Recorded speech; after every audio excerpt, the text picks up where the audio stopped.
வணக்கம். யாருமே எதிர்பார்க்காத அளவுக்கு இன்றைக்கி மார்க்கெட் நமக்குலாம் சம்பவம் பண்ணிடுச்சுன்னு சொல்லலாம்.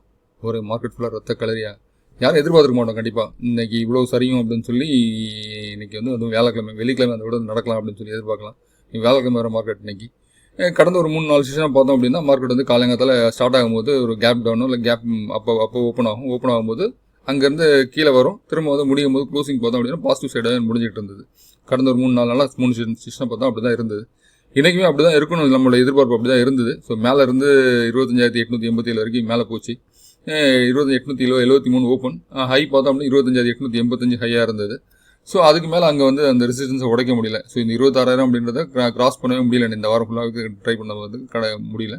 திரும்ப அங்கேருந்து இறங்க ஆரம்பிச்சது தான், சரன்னு இறங்க ஆரம்பிச்சு கடைசியில் 25,388 லோ வரைக்கும் 25,400 கிட்ட வந்துட்டு 25,454 இன்றைக்கி க்ளோசிங் கொடுத்துருக்கு மார்க்கெட். 365 பாயிண்ட் இன்றைக்கி லாஸ் அப்படின்னு கணக்கு அமைச்சிருக்கு நம்ம மார்க்கெட். அதேமாதிரி சென்செக்ஸ் அப்படி பார்த்தோம் அப்படின்னா 1400 புள்ளிகள் இன்றைக்கி கிட்டத்தட்ட இறங்கி இருந்தது மார்க்கெட். பார்த்தோம் அப்படின்னா மார்க்கெட் கண்டினியூஸான ஒரு வீழ்ச்சி 1236 பாயிண்ட் க்ளோசிங் புள்ளிகள் இறங்கி 82,498 இன்றைக்கி க்ளோஸ் வச்சுருக்கு. இந்த இவ்வளோ பெரிய சம்பவம் இந்த மார்க்கெட்டில் நடந்ததுக்கு காரணம் என்ன அப்படின்றது எல்லாருக்குமே ஒரு பெரிய கொஸ்டின் மார்க்.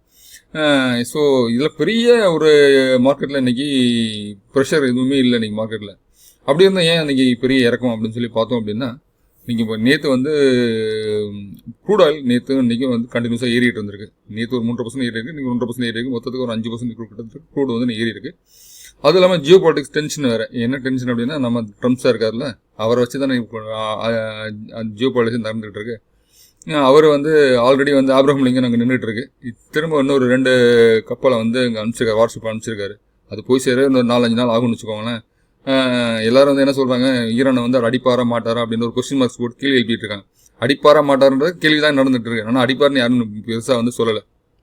அதுக்குள்ளே பார்த்தோம் அப்படின்னா மார்க்கெட்டில் ஒரு பெரிய பதட்டம் உண்டாயிருச்சு. ஐயோ பெரிய போர் வந்துடும் போல தெரியுது, இது கூட யாரெல்லாம் இறங்குவாங்களோ அப்படின்ற ஒரு பதட்டம் இன்னைக்கு நம்ம மார்க்கெட்டே இருந்தது. ஆனால் குளோபல் மார்க்கெட்ஸ் பார்த்தோம் அப்படின்னா நேற்று யூஎஸ் மார்க்கெட் ஓரளவு ஃப்ளாட்டாக முடிஞ்சிருந்து. இன்றைக்கி அதே மாதிரி ஏஷியன் மார்க்கெட் எல்லாமே ஓரளவு நல்லா தான் இருந்தது. அதில் நிக்கை பார்த்தோம் அப்படின்னா 1% கூட இன்றைக்கி ஏறி தான் இருந்தது. ஸோ இன்றைக்கி நம்ம மார்க்கெட் முடிய வேண்டியது பார்த்தோம் அப்படின்னா கிட்டத்தட்ட ஃப்ளாட்டாக முடிஞ்சிருக்கணும், இல்லைனா ஒரு சின்ன பாசிட்டிவில் முடிஞ்சிடும், இல்லை சின்ன இறக்கத்தில் ரொம்ப பெருசாக நீங்கள் இறக்கணும், இவ்வளோ பெரிய இறக்கம்லாம் இதில் இருக்கணும்னு அவசியம் கிடையாது. இது இல்லாமல் மார்க்கெட்டில் இன்னொரு பிரச்சனை என்ன அப்படின்னா, ரிசர்வ் பேங்க் இப்போ சமீபத்தில் ஒரு எல்லா புரோக்கர்ஸ்க்கும் ஒரு அறிவிப்பு ஒன்று அனுப்பிச்சிருந்தாங்க.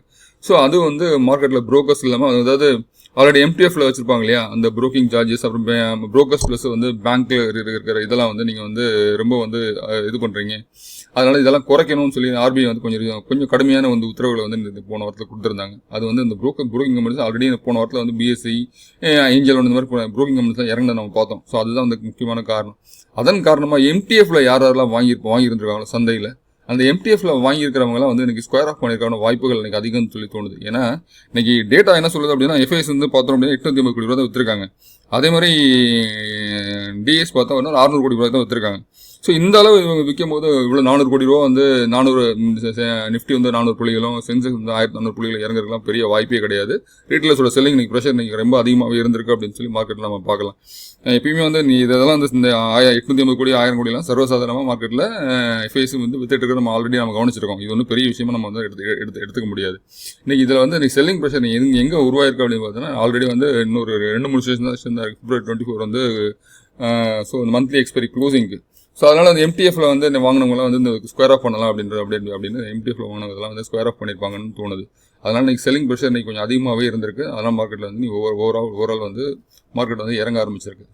ஸோ ஃபர்ஸ்ட் ஆஃப் ஆல் அதே மாதிரி மார்க்கெட்டில் பார்த்தோம் அப்படின்னா நிஃப்டி ரொம்ப பெரிய லெவலில் இன்றைக்கி இறங்கினது நம்மளால் பார்க்க முடிஞ்சது. இதுக்கு அடுத்து நமக்கு சப்போர்ட் எங்கெல்லாம் இருக்குது அப்படின்னு சொல்லி பார்த்தோம் அப்படின்னா, அடுத்து நீங்கள் ஆல்ரெடி நமக்கு பவுன்ஸ் பேக் கொடுத்த இடம்னு சொல்லி பார்த்தோன்னா 25,064 அவர் நம்ம ட்ரம்ப் இந்தியாவுக்கு எதிராக இந்த டாரிஃப் இது பண்ண அன்றைக்கி ஒரு 1000 புள்ளிகள் ஒரு கேப் அப் ஓப்பன் ஆச்சு.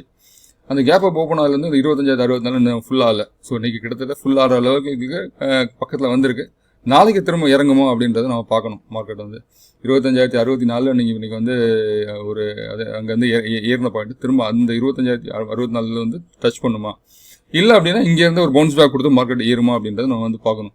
எப்பயுமே இந்த 25,350 25,400 வரும்போது நம்ம மார்க்கெட் இங்கேருந்து ஒரு பவுன்ஸ் பேக் ஆகிருக்காது நம்மளால் ஆல்ரெடி நம்மளால் பார்க்க முடியும். இந்த இடத்துல இருந்து நம்ம ஒரு பவுன்ஸ் பேக் கொடுத்தோம்னா திரும்ப வந்து இந்த 25,000 ராண்டில் வந்து 25,800 இந்த 400 புள்ளிகள் கூட சுற்றுறதுக்கான வாய்ப்புகள் உண்டு மார்க்கெட். ஆனால் மார்க்கெட் இன்றைக்கி பெரும்பாலும் வந்து மார்க்கெட் சைடில்ஸ் இன்றைக்கி வந்து சைடில்ஸ்லாம் கிடையவே கிடையாது. மார்க்கெட் வந்து பெரிய கண்டினியூஸான ஒரு வீழ்ச்சி, கண்டினியூஸான ஒரு அடி. அதே மாதிரி எஃப்ஐஎஸ் டேட்டா சொன்னோம் இல்லையா, 850 கோடி ரூபாய் எஃப்ஐஎஸ் வந்து இன்றைக்கி செல்லிங், 600 கோடி ரூபாய்க்கு மட்டும்தான் டிஎஸோட இன்றைக்கி செல்லிங் இருந்திருக்கு. ஸோ இது வந்து ஒரு எப்பயும் நடக்கிறது தான். அதனால் வந்து பெருசாக நம்ம எடுத்துக்கிட முடியாது. இருந்தாலும் இன்றைக்கி வந்து எம்டிஎஃப் பிளேஸோட க்ளோசிங் வந்து இன்றைக்கி வந்து அதிகமாக இருந்திருக்கு அப்படின்றத நம்மளால் சொல்ல முடியுது. அதே மாதிரி பார்த்தோம் அப்படின்னா நெக்ஸ்ட் நிஃப்டி இன்றைக்கி பெரிய அளவில் விழுந்த ஒரு இதுவாகவே இருந்தது. நெக்ஸ்ட் நிஃப்டி பார்த்தோம் அப்படின்னா கிட்டத்தட்ட ஒரு 1300 புள்ளிகிட்ட நெக்ஸ்ட் நிஃப்டி இன்றைக்கி வந்து இறங்கி இருந்தது. 69,028 க்ளோஸ் ஆயிருக்கு. ஸோ ஹை லோ வந்து 68,822, ஓப்பனை பார்த்தோம்னா 70,379, கிட்டத்தட்ட ஒரு 1,500 பாயிண்ட் இறங்கி திரும்ப 1,300 புள்ளிகள் வந்து இன்றைக்கி இறங்கியிருக்கு. அதே மாதிரி அட்வான்ஸ் டிக்ளைன்லேயும் வந்து பெரிய மாற்றம் இருந்தது நம்மளால் பார்க்க முடியாது. அட்வான்ஸ் வந்து 831 பங்கு வந்து அட்வான்ஸ், டிக்ளைன்ஸ் பார்த்தோம்னா 2,307 பங்குகள் டிக்ளைன்ஸ் இருந்தது. அப்பர் சர்க்கிள் பங்குகள் 86, லோவர் சர்க்கிள் பங்குகள் 65, 52 வாரம் லோ வந்து 118, 52 வாரம் ஹை பார்த்தோம் 76. ஸோ இந்த இடத்துல டிக்ளைன்ஸ் வந்து ஒரு பெரிய அளவில் இன்றைக்கி இறங்கி இருக்கிறத பார்க்க முடியுது. ஸோ மார்க்கெட்டும் ஓரளவு வீக்காக இருக்கிறது இதை வந்து நமக்கு வந்து அறிவுரை பண்ணுற மாதிரி தான் இருக்குது. நாளைக்கு ஒரு வேளை மார்க்கெட் இங்கேருந்து பவுன்ஸ் பேக் கொடுத்தது அப்படின்னா நாளைக்கும் திங்கள் செவ்வாய்க்கிழமை அன்றைக்கி ஓரளவு மார்க்கெட் சஸ்டெயின் ஆச்சு அப்படின்னா மார்க்கெட் இந்த இடத்த உடைக்காமல் இருக்கக்கூடிய வாய்ப்புகள் உண்டு. ஸோ இங்கே அதே மாதிரி இங்கேருந்து உடஞ்சிது அப்படின்னா கண்டிப்பாக வந்து 25,000 வச்சுக்கோங்களேன், 25,000 வரைக்கும் வரலாம். அதையும் விட மார்க்கெட் நான் வீக்காக தான் இருக்கேன் அப்படின்னு சொல்லி வந்தது அப்படின்னா 24,600 வரைக்கும் கொண்டு கண்டிப்பாக மார்க்கெட் வரக்கூடிய வாய்ப்புகள் வந்து ரொம்ப உண்டு. கடந்த 3 வாரமாக பார்த்தோம் அப்படின்னா கடந்த 3 வாரம் லோ வந்து இப்போ வந்து டச் பண்ணியிருக்கு. கடைசியாக வந்து பிப்ரவரி 2ஆம் தேதி ஒரு லோ வந்து பார்த்தோம், வீக்லி லோ பார்த்தோம் அப்படின்னா 25,688. போன வாரத்தில் பார்த்தோம் 25,450. இந்த வாரம் அதோட கிட்டத்தட்ட கீழே தான் வந்திருக்கு. ஸோ இங்கேருந்து ஒரு பவுன்ஸ் பேக் நாளைக்கு வந்து க்ளோசிங் எப்படி இருக்குது அப்படின்றத நம்ம பார்க்கணும். வீக்லி க்ளோசிங் எப்படி இருக்குன்றத கவனிக்கணும், முக்கியமான ஒரு விஷயமா இருக்குது. அதுக்கடுத்து பார்த்தோம் அப்படின்னா செக்டர் வைஸ். ஸோ அதே மாதிரி ப்ராடர் இண்டெக்ஸில் பார்த்தோம் அப்படின்னா எல்லா இண்டெக்ஸுமே இன்றைக்கி வந்து ஒரு பெரிய அடி. எந்த இண்டெக்ஸுமே வந்து நீ எல்லாம் சொல்லலை, அடி போட்டு வெளுத்து வாங்கியிருக்கு. கிட்டத்தட்ட இந்த மிட் கேப் பார்த்தோம் அப்படின்னா ஒரு 2% இறங்கியிருக்கு. நெக்ஸ்ட் நிஃப்டி பார்த்தோம் 2%. கிட்டத்தட்ட எல்லாருமே வந்து எதுவுமே வந்து பாக்கி கிடையாது. கிட்டத்தட்ட எல்லாமே ஸ்மால் கேப், அது பேங்க் நிஃப்டி 50 ஆகட்டும், ஸ்மால் கேப் ஆகட்டும், சும்மா எல்லா சென்செக்ஸ் 1% இறங்கியிருக்கு. எல்லாமே இறங்கியிருக்கு. ஸோ அதே மாதிரி செக்டர் டேட்டாவும் ஓகே. செக்டர் டேட்டா என்ன சொல்லுது பாருங்கள். இது வந்து கன்ஸ்ட்ரக்ஷன் இன்றைக்கி வந்து பெரிய லெவலில் இறங்கினது வந்து இது இறங்கியிருக்கு. ஸோ கிட்டத்தட்ட 3% இறங்கியிருக்கு. மீடியா என்டர்டைன் ஒரு 2.5% இறங்கியிருக்கு. ஆட்டோமொபைல் 2% இறங்கியிருக்கு. கன்ஸ்ட்ரக்ஷன் ஒரு 2% இறங்கியிருக்கு. நிஃப்டி கன்சூமர் டியூரபிள் ரொம்ப கம்மியாக இறங்குது அப்படின்னா ஃபார்மா குறியீடு மட்டும் ஒரு 0.5% கிட்ட இறங்கியிருக்கு. ஸோ மற்ற எல்லா செக்டருமே வந்து அடி. அதே மாதிரி இன்றைக்கி ஏஐ சப்மிட்லாம் வந்து மார்க்கெட் மதிக்கவே இல்லை. எது நடந்தால் என்னன்னு சொல்லி விற்று தள்ளியிருக்காங்க மார்க்கெட்டில் இன்றைக்கி. ஸோ அதே மாதிரி நிஃப்டி 50 நெக்ஸ்ட் 50 பார்த்தோம் அப்படின்னா 2 பங்குகள் மட்டும் தான் இன்றைக்கி வந்து ஏற்றம் கொடுத்த பங்குகள். அந்த ஒன்று திவிஸில் ஒன்று டொரண்ட் ஃபார்மா. அந்த பக்கம் 48 பங்குகள் வந்து இன்றைக்கி வந்து இறக்கம். HAL, indigo, India hotel, BBC கிட்டத்தட்ட 50 பங்குகள் எல்லாமே இறக்கும். 2 பங்குகள் தான் இதெல்லாம் இது சொல்கிறதுக்கு ஒன்றும் இல்லை இல்லை. அதே மாதிரி நிஃப்டி 50 பார்த்தோம் அப்படின்னா 2 பங்குகள் 3 பங்குகள் மட்டும் தான் ஏற்றம். ஸோ அது 4 பங்குகள் ஏற்றம் இதில் கூட ஒன்று சேர்த்து கூட டாக்டர் ரெட்டி வந்து ஃப்ளாட்டாக தான் இருக்குது.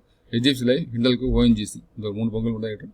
மீதி 46 பங்குகள் வந்து இந்த பக்கம் பெரிய அளவில் இருக்கும். கிட்டத்தட்ட ரிலையன்ஸ் பார்த்தா 1,400 வந்து HDFC பேங்க் கிட்டத்தட்ட 915 ரூபா. ஸோ இந்த மாதிரி எல்லா பங்குகளும் இன்றைக்கி வந்து நிஃப்டி 50லையும் இந்த பெரிய இறக்கத்தில் வந்து முடிஞ்சிருக்கிறத பார்க்க முடியுது. அதே மாதிரி நிஃப்டி 500 எடுத்துக்கிட்டோம் அப்படின்னா 439 பங்குகள் டிக்ளைன்ஸ், 62 பங்குகள் மட்டும் தான் வந்து இன்றைக்கி வந்து பாசிட்டிவாக இருந்தது.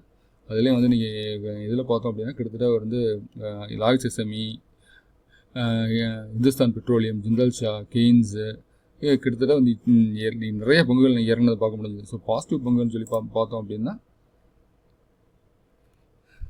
அதில் வந்து இன்றைக்கி நியூஜன் வந்து 2-3 நாளாக ஏறினதுனால பார்க்க முடியாது. நியூஜன் இன்றைக்கி 13% இருக்குது. கடந்த 2-3 நாளாக ஒரு 10%, ஒரு 12% ஆல்ரெடி வந்து ஒரு நாள் ரொம்ப இறங்குறதுனால வந்து நியூஜன் வந்து ஏற ஆரம்பிச்சிருக்கு. டாடா இன்வெஸ்ட்மெண்ட்டு, ஆயில் இண்டியா, கார்டேஜ் industries, Netweb, ONGC, RK4, Birlasoft, Tata chemical, கார்டேஜ் Philips, RBI bank, Sammaan capital, UPL, எம்ஆர்பிஎல்ஸோ இந்த மாதிரி பங்குகள் மட்டும்தான் கிட்டத்தட்ட ஒரு 62 பங்குகள் ஏறி இருக்குது. 62 பங்குகள்னு சொல்லும் போது ஒரு 40 பங்குகள் மட்டும் தான் ஒரு நல்ல விலையேற்றம் இருந்தது. மீதி ஒரு அதுலேயும் ஒரு 22 பங்குகள் ஃப்ளாட்டாக தான் இருந்தது நம்மளால் பார்க்க முடிஞ்சுது. ஸோ இதுதான் இன்றைக்கி மார்க்கெட் நிலவரம். மார்க்கெட் நாளைக்கும் வந்து இங்கேருந்து பவுன்ஸ் பேக் ஆகணும். பவுன்ஸ் பேக் ஆச்சு அப்படின்னா நமக்கு வந்து ஒரு 100-150 பாயிண்ட் பவுன்ஸ் பேக் கொடுக்கலாம் வாய்ப்பு இருக்குது. அப்படி இல்லை மார்க்கெட் காலையிலே நான் கீழே இறங்க தான் போகிறேன் அப்படின்னு இறங்கிச்சுன்னா 25,000 கன்ஃபார்ம், 25,050 கன்ஃபார்ம் ஆகிரும். 25,000 வச்சுக்கோங்க கன்ஃபார்முக்கு. ஸோ இந்த 25,000 உடைக்குதா அப்படின்றது நம்ம 25,980 அப்படின்றது ஒரு பாயிண்ட் புள்ளி ரெசிஸ்டன்ஸாக செயல்படும். இந்த 25,000 உடைக்காமல் மேலே திரும்ப வரணும். இல்லை இங்கேருந்து நாளைக்கு பவுன்ஸ் பேக் ஆகுதா அப்படின்றத நம்ம வந்து பார்க்கணும். இது ரெண்டுமே வந்து முக்கியமான ஒரு இது. ஆனால் யாருமே எனக்கு எதிர்பார்க்கல. இந்த கிட்டத்தட்ட ஒரு 1/4 மணி நேரம் இந்த இது பார்த்தோம் அப்படின்னா இங்கே வந்து 25,000 நான் கூட நம்ம வாட்ஸ்அப்லேயும் டெலகிராம்லேயும் மெசேஜ் போட்டிருந்தேன். இந்த இது 25,560 உடைக்காத வரைக்கும் மார்க்கெட் வந்து ஓகே 25,560 உடைச்சதுன்னா ஃப்ரீ ஃபாலோ விழுகும்னு சொல்லி போட்டு அதே மாதிரி எதிர்பார்த்த மாதிரி 25,560 உடைச்சது ஃப்ரீ ஃபாலோ கீழே விழுக ஆரம்பிச்சிருச்சு. ஸோ இவ்வளோதான் மார்க்கெட் இன்றைக்கி. பெரிய அளவில் இன்றைக்கி நம்ம ரீட்டைல் பீப்புள்ஸும் எம்டிஎஃப்ல வாங்கினவங்களும் இன்றைக்கி விற்றுருக்காங்க. மார்க்கெட்டு இன்றைக்கி நடந்த நிகழ்வு தான் அது பதட்டமாகி விற்றுருக்கோம். மார்க்கெட்டில் நாளைக்கு என்ன நடக்க போகுதுன்றது எனக்கு தெரியாது. ஸோ இன்றைக்கி நைட் முடிஞ்சு நாளைக்கு மார்னிங் அதை எழுந்திரிச்சு பார்த்தா தான் தெரியும். மார்க்கெட்டில் வந்து யார் அடிச்சிருக்கா, யார் வந்து ட்ரம்ப் ஈரான் அடிச்சார், ஈரான் வந்து இஸ்ரேல் அடிச்சது அப்படின்றது நாளைக்கு மார்னிங் ஜியோ பாலிட்டிக்ஸில் தெரிஞ்சால் தான் மார்க்கெட் வந்து எப்படி ஆரம்பிக்கும்னு சொல்ல முடியும். பார்க்கலாம் மார்க்கெட் எப்படி ஆரம்பிக்கும்னு. எல்லாம் நல்லா தான் நடக்கும்னு சொல்லி நம்புவோம். இதுக்கடையில் வந்து ஒரே ஒரு சின்ன குறிப்பு. மார்க்கெட் வந்து நகர்வுகளில் அடுத்த சில மாதங்களுக்கு சில வாரங்களுக்கு அப்படின்னு சொல்லி சில செக்டார்ஸ் இந்த பங்குகள் மட்டும் விலைக்கூட வாய்ப்புகள் உண்டு. டேட்டா சென்டரை எடுத்துக்கோங்க. டேட்டா சென்டர் ஸ்டாக்ஸ் அதனோட டேட்டா சென்டர்ஸ் அப்படின்னா டேட்டா சென்டரில் அமைக்கிறது மட்டும் கிடையாது. அது கூட சுற்றி கிட்டத்தட்ட ஒரு பல்வேறு நிறுவனங்கள் அது கூட வந்து இணைகிற மாதிரி இருக்கும். அந்த கோர்ப்பு நிறுவனங்கள்லாம் வந்து ஏறக்கூடிய வாய்ப்புகள் இருக்கும்னு தோணுது எனக்கு. அந்த நிறுவனங்களை கவனித்து பார்த்து வாங்கலாம். இறங்க வாங்குறதுக்கான வாய்ப்புகள் உண்டு. நீண்ட காலத்துக்கு தான் நான் சொல்கிறது. நான் இன்றைக்கி வாங்கி நாளைக்கே விற்கிறதுக்கெலாம் வந்து சந்தை வந்து சரிப்படாது. மார்க்கெட் வந்து பார்த்தோம் அப்படின்னா நம்ம மார்க்கெட் வந்து ஜான் ஏறுனா மூளை இறங்கும்பாங்க. அதே கதை தான். ஸோ 100 பாயிண்ட் ஏறுனா 200 பாயிண்ட் இறங்குது. இப்பயும் நம்ம மார்க்கெட் அப்படி தான் இருக்குது. இது வரைக்கும் நம்ம ஆல் டைம் ஹை உடச்சிட்டு மேலே போகணும்னு எதிர்பார்த்ததெல்லாம் வந்து வெறும் வந்து கேள்விக்குறியாகவே இருக்குது. எல்லோரும் வந்து 30,000 போகும், 32,000 போகும், 40,000 போகும் அப்படின்னு சொல்லி வாய்விலே சொல்லிட்டு தான் இருக்கும். ஜேபி மார்க்கெட் சொல்கிறாங்க, சிட்டி பேங்க் சொல்கிறாங்க, அது சொல்கிறாங்க, இதை சொல்கிறாங்க, நம்ம கேட்டுட்டு தான் இருக்கேன். தவிர மார்க்கெட் எந்த பக்கமும் நகர மாட்டேங்குது. மார்க்கெட் வந்து அங்கே 26,000 போகுது, திரும்ப 25,000 ஏதோ ஒரு இதில் அங்கேருந்து பவுன்ஸ், அதாவது கிரிக்கெட்டில் வந்து மேட்ச்சில் பார்த்தோம் அப்படின்னா 4 அடித்த திரும்ப பால் ரிவர்ஸ் ஆகிற மாதிரி திரும்ப வந்து மார்க்கெட்டில் பால் ரிவர்ஸ் ஆகிற மாதிரி ரிவர்ஸ் தான் வந்துட்டு இருக்கு. அதே மாதிரி தான் இங்கேயும் நடந்துகிட்டு இருக்கு. ஒன்றும் சொல்கிறதுக்கு இல்லை மார்க்கெட்டை பற்றி. நம்ம ஸோ மார்க்கெட்டை பற்றி பார்த்தவங்களுக்கும் உங்களுக்கு தெரியும் நான் என்ன சொல்கிறேன் அப்படின்றது புரிஞ்சிருக்கும். அதனால் பார்த்து பை பண்ணுங்கள், பார்த்து வாங்குங்க. Okay, thank you.